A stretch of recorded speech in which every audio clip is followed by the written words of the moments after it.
Bismillahirrahmanirrahim. Assalamualaikum warahmatullahi wabarakatuh. Bertemu kembali bersama saya Febri Giantara dalam video e-learning metodologi penelitian pendidikan 2 untuk Sekolah Tinggi Agama Islam Diniyah Pekanbaru, di mana video ini saya buat untuk pertemuan kelima dan keenam pada mata kuliah metodologi penelitian pendidikan 2. Sebelum kita mulai proses perkuliahan kita, marilah kita mulai dengan berdoa. Berdoa selesai dengan mengucapkan Bismillahirrahmanirrahim. Perkuliahan pertemuan kelima dan keenam metodologi penelitian pendidikan 2 kita mulai. Tujuan pembelajaran kita hari ini ada 3. Yang pertama, mengetahui pengertian wawancara, informan kunci, kelompok fokus, dan studi dokumen. Yang kedua, mengetahui kelebihan dan kekurangan instrumen pengumpulan data di atas, yaitu wawancara, informan kunci, kelompok fokus, dan studi dokumen. Yang ketiga, mampu membuat salah satu instrumen di atas. Jadi ada 3 tujuan pembelajaran hari ini. Dengan izin Allah Subhanahu wa Ta'ala, mudah-mudahan ketiga tujuan ini bisa kita capai. Yang pertama yang perlu kita lihat adalah pengertian wawancara. Apa itu wawancara? Mari kita lihat bersama-sama.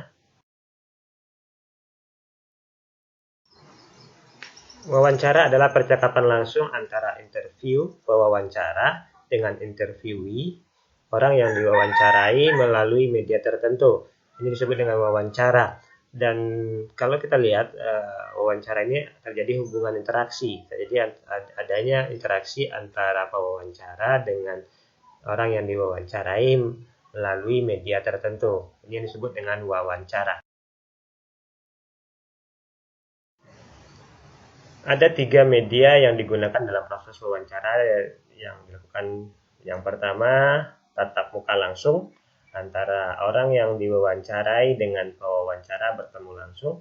Yang kedua, menggunakan telepon atau melalui media telepon. Yang ketiga, melalui teleconference system atau kita disebut dengan nama VidCon, video conference. Ini proses wawancara yang terjadi pada saat sekarang ini.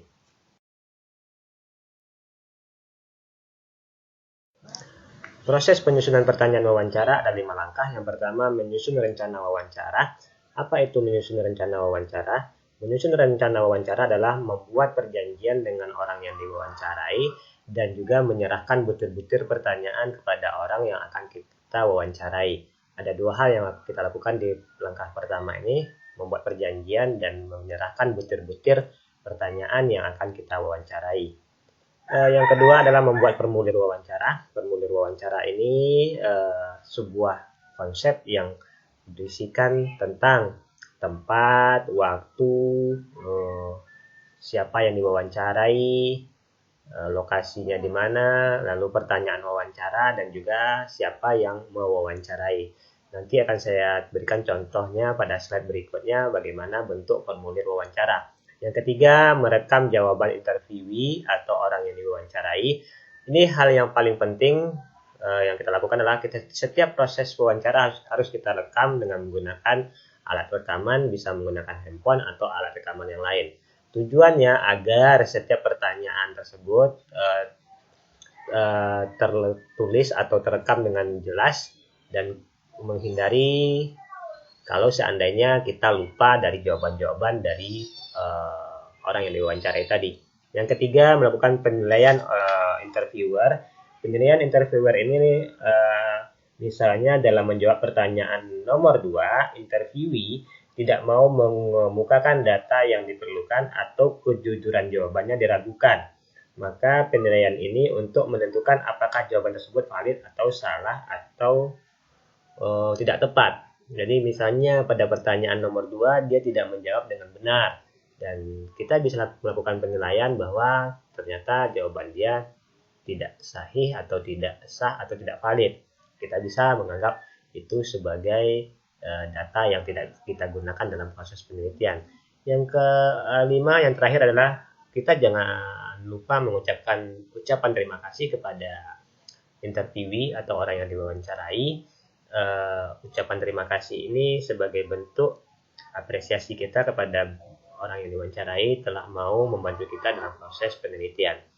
5 langkah ini yang harus kita perhatikan dalam proses penyusunan pertanyaan wawancara.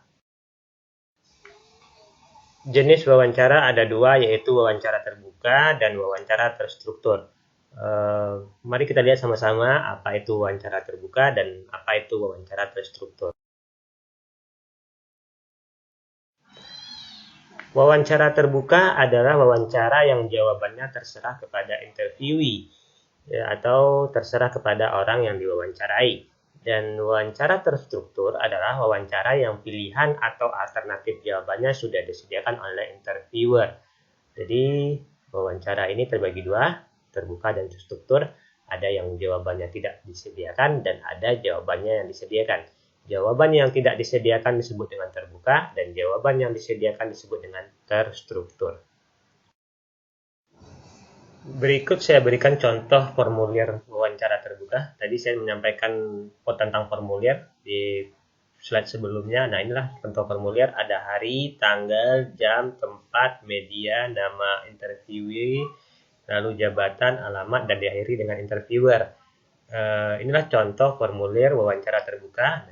Wawancara terbuka ini adalah wawancara yang tidak memberikan jawaban kepada orang yang diwawancarai. Jadi jawabannya terserah orang yang diwawancarai atau tidak memiliki jawaban.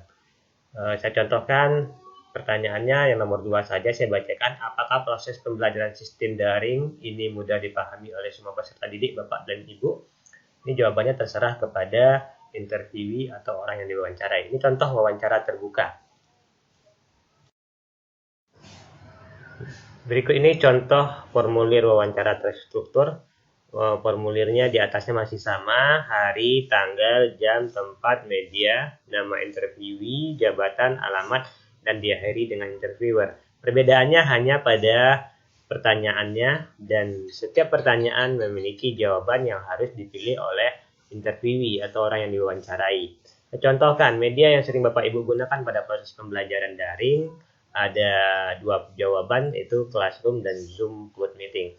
Jadi orang yang diwawancarai hanya bisa menjawab sebatas jawaban yang diberikan oleh interviewer. Inilah contoh formulir wawancara terstruktur. Setiap instrumen yang dibuat memiliki keunggulan dan kelemahan. Berikut saya sampaikan keunggulan dan kelemahan wawancara. Yang pertama, keunggulannya dapat menghasilkan data yang rinci, kaya, dan pendapat-pendapat baru. Yang kedua, memungkinkan kontak dari muka ke muka antara evaluator dan sumber informasi. Yang ketiga, menyediakan peluang untuk mengeksplorasi topik bahasan secara mendalam. Kelemahannya ada 3. Yang pertama, memakan waktu lama dan biaya mahal. Yang kedua, memerlukan interviewer berkualitas, terlatih, dan berpengalaman. Yang ketiga, informasi yang diperoleh dapat rusak karena kesalahan dalam mengemukakan kembali jika tidak dicatat dengan baik, persepsi selektif, dan keinginan untuk menyenangkan interviewee. Keunggulan yang bisa kita lihat dari 3 ini bahwa wawancara tersebut memiliki data-data yang rinci, kaya, serta pendapat-pendapat baru. Tetapi di samping keunggulan juga memiliki kelemahan, di mana kalau pertanyaannya terlalu banyak tentu akan memakan waktu yang lama, dan juga seandainya kalau alat rekamannya tidak ada, tentu kita harus menyediakan biaya lagi untuk membeli alat rekaman.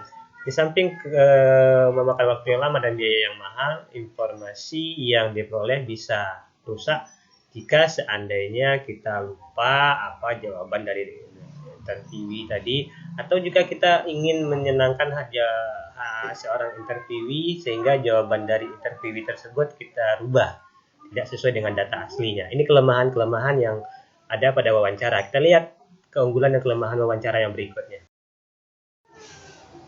Keunggulan dan kelemahan wawancara yang berikutnya yang keempat, yaitu memungkinkan evaluator mengalami respon afektif dan kognitif.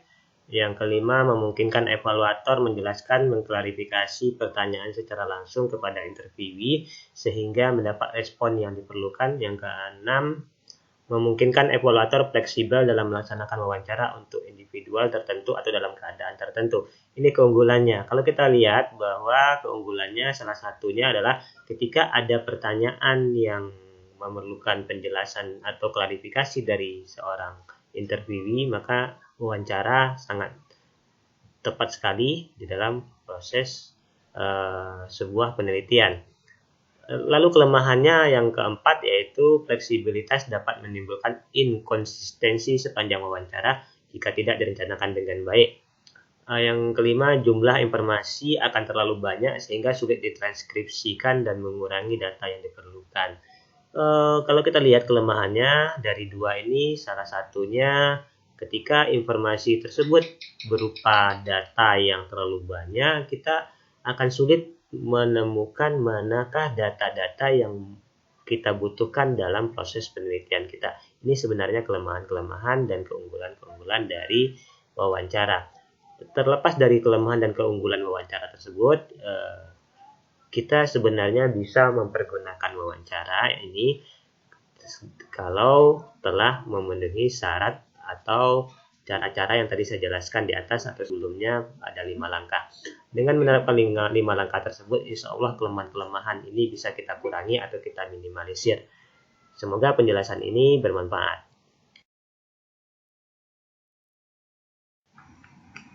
Setelah kita mempelajari apa itu wawancara dan jenis-jenis wawancara, serta keunggulan dan kelemahan wawancara, sekarang kita mempelajari informan kunci dan kelompok fokus. Apa itu informan kunci dan apa itu kelompok fokus? Kita lihat pengertian berikut ini. Informan kunci adalah seseorang atau kelompok orang yang mempunyai keterampilan unik atau latar belakang profesional yang berhubungan dengan isu atau intervensi program yang sedang dievaluasi, mempunyai pengetahuan mengenai partisipan program atau proyek, atau mempunyai akses kepada informasi lainnya yang menjadi interest evaluator. Saya sederhanakanlah bahasanya. Apa itu informan kunci? Informan kunci itu adalah orang yang memiliki informasi sesuai dengan data yang kita inginkan, atau orang yang memiliki informasi dari data-data penelitian kita. Saya contohkan informan kunci di sini bisa saya contohkan sebagai ketua RT atau ketua RW, atau juga saya contohkan kepada kepala sekolah, atau juga bisa saya contohkan kepada kepala desa. Itu salah satu contoh informan kunci. Dan informan kunci ini banyak digunakan pada penelitian-penelitian berjenis kualitatif. Proses perencanaan dan pelaksanaan informan kunci ada 4 langkah. Yang pertama, memilih informan kunci. Di dalam memilih informan kunci, kita harus memperhatikan beberapa hal. Yang pertama, peran dalam masyarakat. Peran informan kunci dalam masyarakat ini sebagai apa? Apakah dia ketua RT atau ketua RW? Yang berikutnya, bagaimana pengetahuan dia tentang informasi-informasi yang akan kita gali. Apakah dia mengetahui semuanya? Yang ketiga adalah kemauan. Apakah informan kunci mau memberikan secara detail seluruh informasi yang kita butuhkan. Yang berikutnya adalah komunikabilitas. Bagaimana komunikasi informan kunci dalam menjawab pertanyaan-pertanyaan kita nantinya. Yang terakhir adalah imparsiabilitas. Bagaimana objektivitas dan jawaban dari informan kunci yang tidak bias atau tidak melebar kemana-mana. Inilah langkah yang harus kita perhatikan dalam memilih informan kunci yang pertama. Langkah yang kedua adalah memilih pewawancara.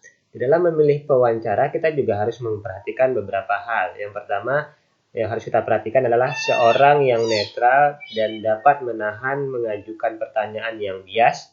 Yang kedua, dapat mendengarkan dengan sabar apa yang dikatakan orang lain.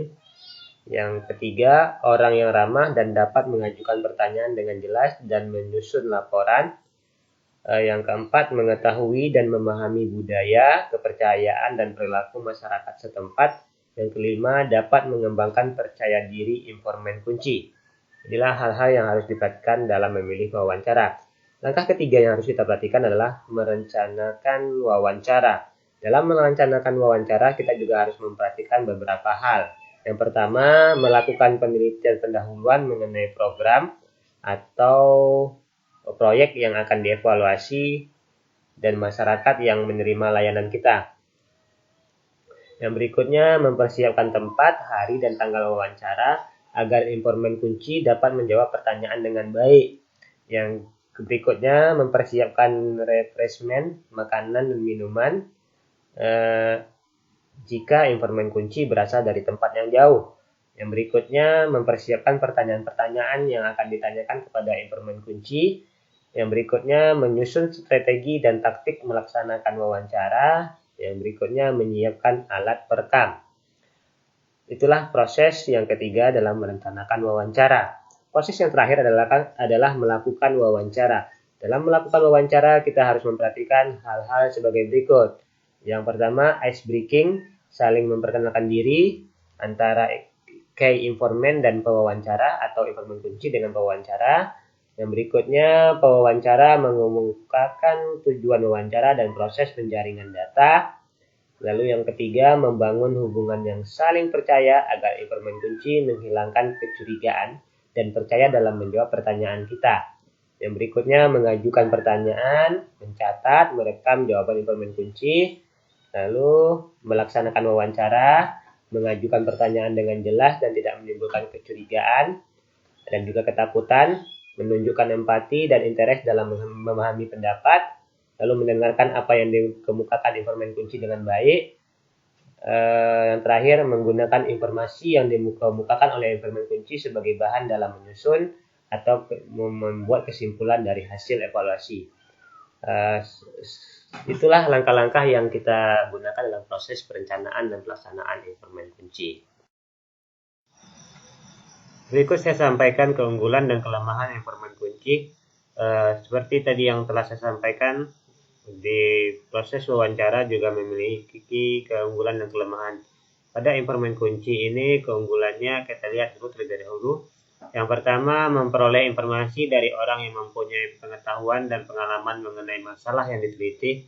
Yang kedua, terjadi peluang untuk mengeksploitasi masalah yang tidak diantisipasi sebelumnya. Yang ketiga, mudah dan tidak mahal. Nah, ini kebalikan dari yang wawancara tadi. Yang wawancara tadi memerlukan biaya yang mahal. Kalau untuk informan kunci ternyata mudah dan tidak mahal. Itu keunggulannya. Sementara kelemahannya, yang pertama, kurang bermanfaat untuk data kuantitatif. Ternyata ini hanya bermanfaat untuk data kualitatif. Yang berikutnya, hubungan antara evaluator dan anggota key informant mungkin mempengaruhi jenis data yang diperoleh. Yang ketiga, sulit membuktikan validitas temuan. Kelemahannya kalau kita lihat, salah satunya adalah sulit membuktikan validitas temuan. Artinya, data-data yang diberikan oleh informan kunci itu kita sulit membuktikan validitasnya atau kebenarannya. Benarkah yang disampaikan oleh beliau atau tidak benar? Itu yang disebut dengan validitas temuan. Membuktikannya agak sulit untuk membuktikan kalau bahwa jawaban dari informan tersebut jujur atau benar. Kita lihat keunggulan dan kelemahan dari informan kunci yang berikut. Keunggulan dan kelemahan informan kunci yang berikutnya, kita lihat keunggulan yang keempat, nasihat atau balikan meningkatkan kredibilitas bagi kelompok-kelompok sangat penting dalam studi.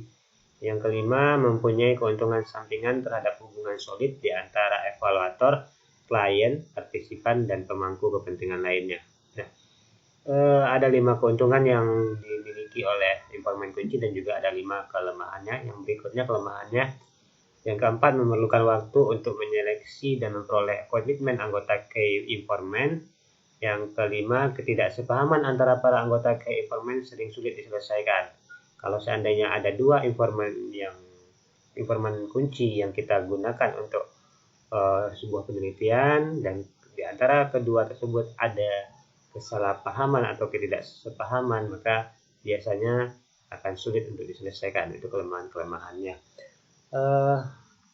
Itulah tadi informan kunci yang kita pelajari di instrumen yang kedua. Kita lihat yang berikutnya adalah kelompok fokus. Apa itu kelompok fokus? Kita lihat sama-sama kelompok fokus. Kelompok fokus pertama sekali dikemukakan oleh Ernest Dichter, seorang pakar psikologi dan pakar pemasaran. Dan kelompok fokus ini dipergunakan oleh para peneliti pemasaran untuk meneliti daya tarik berbagai produk terhadap para konsumen. Jadi pertama sekali dipergunakan di tempat pemasaran atau oleh para peneliti pemasaran untuk meneliti daya tarik berbagai produk terhadap para konsumen. Bagaimana dengan dunia pendidikan? Kelompok fokus juga bisa kita gunakan di dalam dunia pendidikan. Nanti saya akan memberikan contohnya di dalam dunia pendidikan mengenai penggunaan kelompok fokus. Pertimbangan penggunaan kelompok fokus ada dua yang harus kita pertimbangkan. Yang pertama, kita harus mempertimbangkan persepsi, wawasan, sikap, pengalaman, kepercayaan, dan lain sebagainya. Saya contohkan. Untuk yang pertama ini, di dalam dunia pendidikan, saya contohkan misalnya Dinas Kesehatan bekerja sama dengan Dinas Pendidikan melaksanakan program kesehatan sekolah, di mana program ini bertujuan untuk menanggulangi penyakit asma dan tuberkulosis yang menyerang para peserta didik yang berada di pemukiman kumuh. Setelah dilakukan pemeriksaan kesehatan, diberikan pengobatan penyembuhan. Lalu untuk mengevaluasi program tersebut, dibentuk dua kelompok fokus, yaitu kelompok fokus siswa yang menderita asma dan kelompok fokus siswa yang menderita tuberkulosis. Dari kedua kelompok fokus itu dijaring informasi mengenai pengaruh program terhadap kesehatan mereka dan pengaruhnya terhadap prestasi akademiknya. Itulah contoh dari kelompok fokus yang ada di dunia pendidikan. Lalu pertimbangan penggunaan kedua yang harus kita perhatikan adalah bagian dari metode campuran. Metode campuran kita tahu pada statistik penelitian pendidikan dan juga metodologi penelitian pendidikan 1 sudah kita bahas metode campuran, dan dalam metode campuran biasanya sering mempergunakan kelompok fokus untuk menjaring data kualitatif. Nah, ini pertimbangan penggunaan kelompok fokus. Yang ingin saya sampaikan bahwa ternyata kelompok fokus merupakan bagian dari metode campuran. Yang kedua, proses pelaksanaan kelompok fokus ada 6. Yang pertama, kelompok fokus dipimpin oleh seorang moderator dan observer. Yang kedua, kerahasiaan pembicaraan dan diskusi dijaga ketat. Yang ketiga, hanya seorang yang berbicara pada waktu tertentu dan pembicaraan dilakukan bergantian. Yang keempat, setiap orang harus mendengarkan pembicaraan ide, pendapat, dan pengalaman anggota kelompok fokus. Yang kelima, moderator mendorong anggota kelompok fokus untuk mengemukakan ide dan pendapatnya secara bebas. Dan yang terakhir adalah proses kelompok fokus berlangsung antara 1 jam sampai dengan 1,5 jam. Inilah langkah-langkah yang dipergunakan dalam proses pelaksanaan kelompok fokus. Sekarang kita lihat kembali keunggulan dan kelemahan dari kelompok fokus. Nah, keunggulan dari kelompok fokus adalah dapat memperoleh data yang kaya, rinci, dan pandangan baru dengan cepat. Yang kedua, memungkinkan kontak dari muka ke muka dengan responden. Yang ketiga, memungkinkan untuk mengeksplorasi data dari topik yang diteliti secara mendalam. Dari ketiga keunggulan ini, saya ingin menyampaikan bahwa keunggulan-keunggulan kelompok fokus ini hampir sama dengan keunggulan-keunggulan yang dimiliki oleh instrumen wawancara dan juga informan kunci tadi, yaitu memungkinkan kontak dari muka ke muka dengan responden. Sedangkan kelemahannya, mahal dan analisis data memerlukan waktu yang panjang.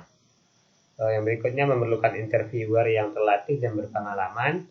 Yang ketiga, interviewee dapat merusak informasi karena kesalahan mengingat kembali persepsi tertentu atau keinginan untuk menyenangkan interviewer. Ini kelemahannya, kalau kita bisa lihat, salah satunya mahal seperti wawancara tadi dan memerlukan analisis waktu yang cukup panjang. Keunggulan dan kelemahan kelompok fokus yang berikutnya. Yang Empat adalah memungkinkan evaluator untuk mengalami respon kognitif dan afektif. Yang kelima, memungkinkan evaluator bersifat fleksibel dalam mengadministrasikan wawancara pada individual tertentu atau keadaan tertentu. Yang keenam, menghasilkan berbagai pendapat dari berbagai sudut pandang yang mungkin sulit dilakukan dengan instrumen penilaian lainnya. Yang berikutnya kelemahannya. Yang keempat, fleksibilitas interviewer dapat menimbulkan ketidakkonsistenan antar wawancara. Yang kelima, jumlah informasi sangat besar, sering menyulitkan untuk mentranskripsi dan memperkecil data sesuai dengan yang diperlukan. Yang keenam atau yang terakhir, data yang terjaring belum tentu mewakili kelompok lainnya atau populasi. Ada 6 kelemahan dan ada 6 keunggulan. Dari masing-masing kelemahan dan keunggulan ini, kita bisa menilai bahwa hampir sama dengan wawancara dan juga hampir sama dengan informan kunci.